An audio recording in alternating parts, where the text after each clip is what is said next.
Hi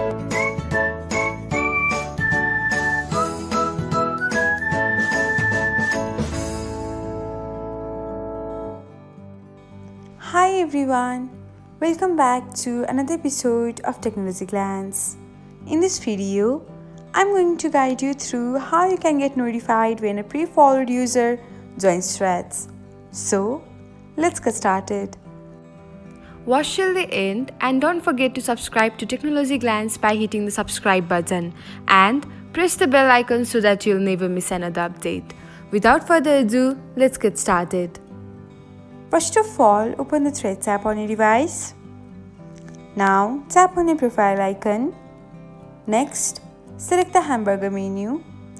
After that, tap on Notifications and then open Following and Followers. Next, tap on the button beside On under the Pre-followed User Join Threads section. And that's it.